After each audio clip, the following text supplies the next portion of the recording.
안녕하십니까? 이 시간에는 예배에 대해서 말씀드리려고 합니다. 지난 시간에 예전에 1년 전에 어떤 야후 하나님께서 원하시는 예배가 무엇인가에 대해서 이제 말씀드린 바 있는데, 그때는 이제 예배가 어떤 시간 장소와 상관이 없다라는 어떤 틀에 대해서, 어떤 형식에 대해서 얘기한 적이 있습니다. 오늘 이 시간에는 어떤 그 틀보다는 우리가 진정한 하나님께서 원하시는 어떤 예배의 모양은 어떤 것인가라는 것을 나름대로 기도하고 말씀 연구 중에 제 나름대로 어떤 응답을 좀 찾은 것 같습니다. 그래서 이제 공유하려고 말씀을 드립니다. 이 말씀을 드리는 이유는 뭐냐면은 우리가 너무 하나님께서 진정한 진실로 원하는 것이 무엇인가, 거기에 시간 투자를 해야 된다라는 거죠. 제 생각에는 이제 하나님의 다시 오심이 얼마 남지 않았는데, 우리는 그 얼마 되지 않는 시간을 좀 더 하나님께서 원하시는 곳에 집중해야 된다라는 어떤 그런 생각으로 이 말씀을 올리려고 합니다. 먼저 예배에 대해서 이제 말씀드리려고 하는데, 그 전에 이제 성경 말씀을 한번 보겠습니다. 이것은 계속 이 말씀을 올리고 있는데요. 너희가 하나님의 성전인 것과 하나님의 성령이 너희 안에 거하시는 것을 너희가 알지 못하느냐. 고린도전서에 이 말씀이 있죠. 또 너희 몸이 너희가 하나님에게서 받은 바 너희 안에 계신 성령님이 전인 줄 너희가 알지 못하느냐. 너희는 너희 자신의 것이 아니니. 고린도전서 3장 16절에 이런 말씀이 있죠. 그래서 이제 어떤 교회라는 것은 어떤 하나님의 성령을 받은 어떤 공동체일 수도 있고, 하여튼 우리가 이제 성령을 하나님을 받은 바 성전이기 때문에 어떤 예배라는 것, 경배라는 것, 어떤 제사라는 것, 희생제사는 이제 한 번의 십자가 사건으로 끝난 경우지만은 어떤 그런 연장선상에서 보면은 우리의 어떤 그 예배는 바로 우리 자신 하나님과 동행하기 때문에 그 예배와 경배와 그런 것들은 시간 장소를 초월한다라는 거죠.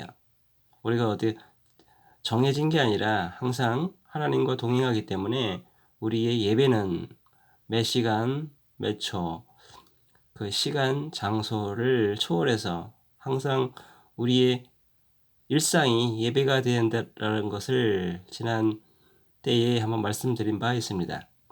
여기에 교회의 어떤 그 뜻을 이렇게 한번 변화 과정을 찾아봤는데요. 히브리어에 쓰니 카할, 회중, 모임이라는 뜻이 있고요.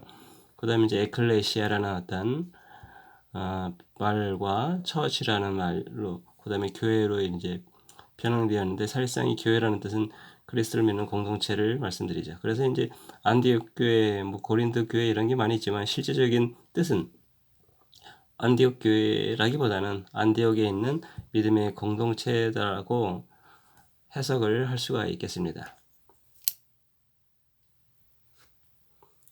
이 말씀 또한 지난 시간에 이제 한번 말씀드렸는데, 과연 예배는 어떤 의미가 있는지 여기서 한번 말씀 한번 찾아봤으면은, 예전에 한번 말씀드린 것 다시 한번 말씀을 드리려고 합니다.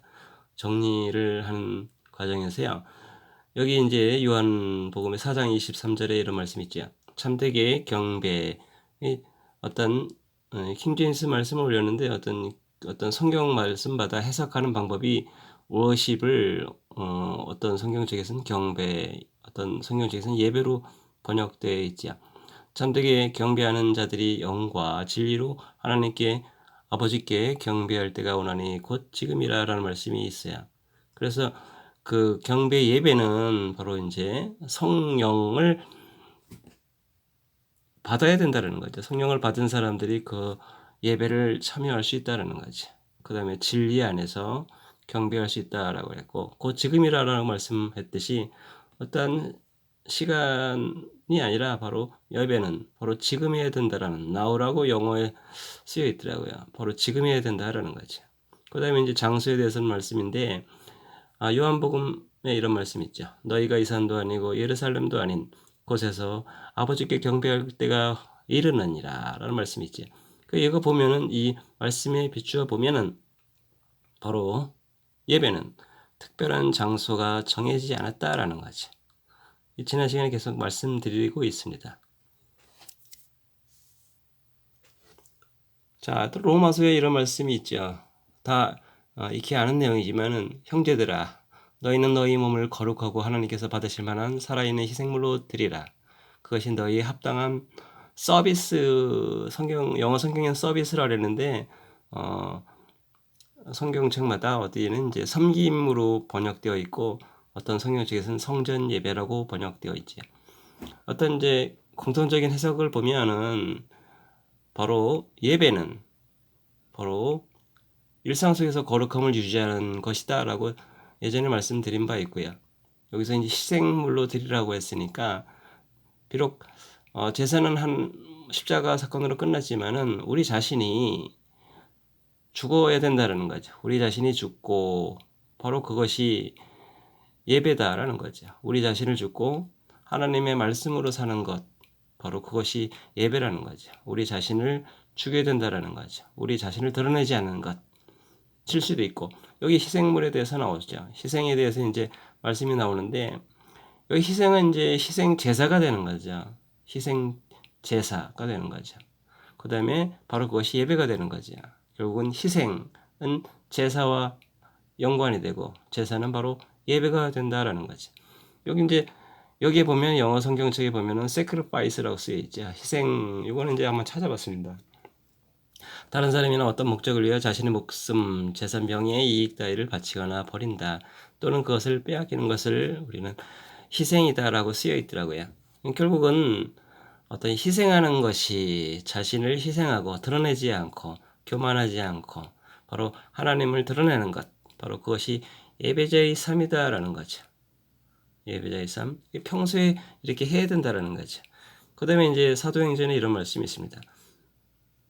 이거는 뭐 그 당시에 어떤 특이한 시대적 상황 때문에 이렇게 할 수밖에 없는 것일 수도 있지만은 전 지구상의 어떤 요새 상태의 어떤 전쟁이라든지 어떤 중국과 북한 어떤 그런 상황들을 보면은 이것이 뭐 2000년 전에만 해당된다라는 말이 알 수 있다라는 겁니다. 바로 지금 이 상황이 일어날 수 있다는 거죠. 믿은 모든 사람들이 함께 지내며 모든 것을 공동으로 소유하고 자기 소유와 재산을 바로 각 사람의 필요대로 모든 사람에게 나누어 주며 바로 하나님을 찬양하며 바로 이게 이제 예배의 모습이죠. 우리는 이제 어떤 틀에 정해져 있는 형식, 틀에 정해져 있는 어떤 그런 모습을 많이 따르지만은 바로 이 모습도 바로 결국 이제 자기 것을 희생해 가지고 바로 하나님께 찬양을 돌리는 거죠. 바로 그것이 예배자의 모습이죠. 바로 희생하는 것이 바로 예배자의 모습이다라는 거죠. 우리는 이러한 모습을 평상시에 일상 속에서 그렇게 해야 된다라는 거죠. 여기 희생에 대한 말씀이 또 히브리서에 나오더라고요. 오직 선을 행하는 것과 나눠주는 것을 잊지 말라. 하나님께서는 이 같은 희생을 매우 기뻐하시느니라. 어떤 다른 성경책에서는 이 희생을 제사로 번역되어 있더라고요. 결국은 선을 행하는 것과 나눠주는 것, 바로 그것이 희생, 바로 제사에 해당하고 바로 이것이 예배다라는 거죠. 히브리서에 이런 말씀이 쓰여 있습니다. 그 다음에 이제 갈라디아서에 이런 말씀이 쓰여 있죠. 온 율법은 이것도 계속 말씀드리는 거지만은 다시 한번 말씀을 올렸습니다. 온 율법은 이것 즉 너는 내 이웃을 내 자신과 같이 사랑하라 하신 한 말씀 안에서 성취되었느니라.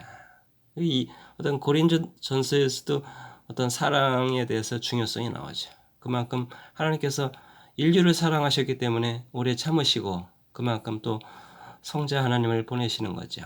우리의 구원을 위해서 오랫동안 참으시는 것이고 결국 이제 어떤 사랑을 구약에도 그렇고 신약도 그렇고 모든 것이 이제 하나님의 사랑을 나타내기 위한 어떤 그러한 어떤 발자취라고 볼 수 있죠. 그 모든 예전에 말씀드렸듯이 우리가 율법이 아니라 그 위에 상위법으로 어떤 사랑의 법을 우리는 그것을 초점 삼아서 살아야 된다라는 말씀을 드렸습니다. 우리가 형식이 아니라, 근데 사랑은 어떤 행위가 이게 동반돼야 되는 거죠. 이때부터 구원을 받기 위해서, 거듭나기 위해서 행위는 우리한테 필요 없지만은 거듭난 이후에 우리는 예배자로서의 삶을 살아야 되는데, 바로 그때는 행위로서 사랑이라는 행위를 해야 된다라는 거죠. 그 다음에 이제 마태복음에 이런 말씀이 있죠. 주여 어느 때에 우리가 주께서 줄이신 것을 보고 잡수시게 하였나이까? 병드신 것이나 감옥에 갇히신 것을 보고 죽게 갔나이까? 대답하여 이르되 너희가 이들 내 형제들 중에서 가장 작은 자 하나에게 그것을 하였은즉 내게 하였느니라. 그리고 그 말씀 아래 보면은 작은 자에게 하지 아니한 것이 나에게 하지 아니한 것이다 라는 말씀이 또 있죠.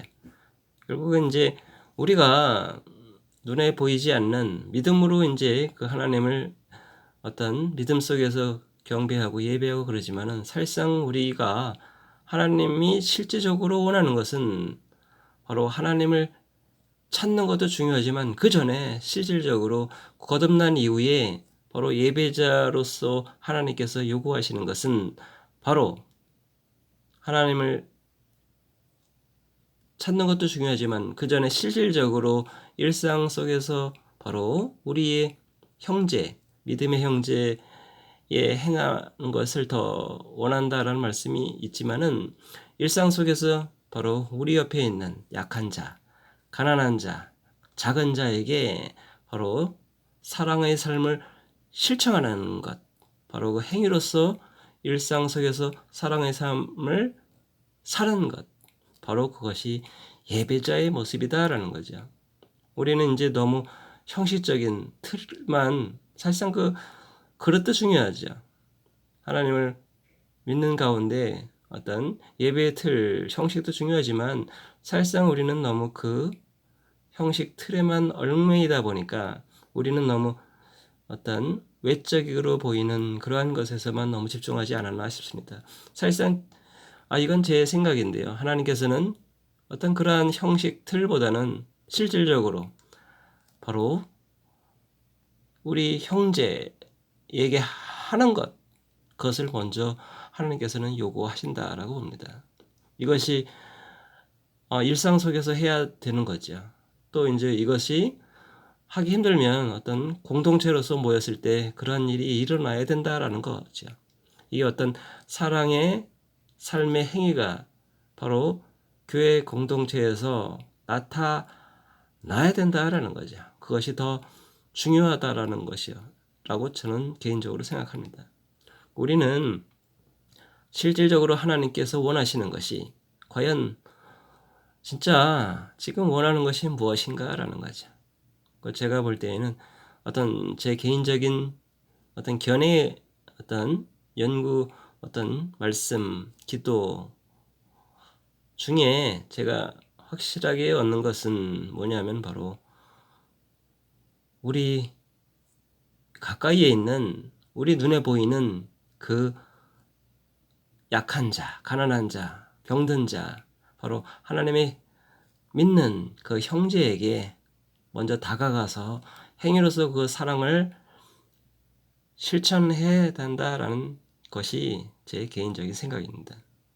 어떤 예배가 어떤 모여가지고 하는 것이 중요하지 않다라는 말씀을 드리는 게 아니고요. 실질적으로 그 전에 실질적으로 하나님께서 원하시는 것은 바로 어떤 것인가 우리는 자체적으로 물어보고 질문해보고 기도해보고 하나님의 응답을 받아야 된다라고 생각합니다.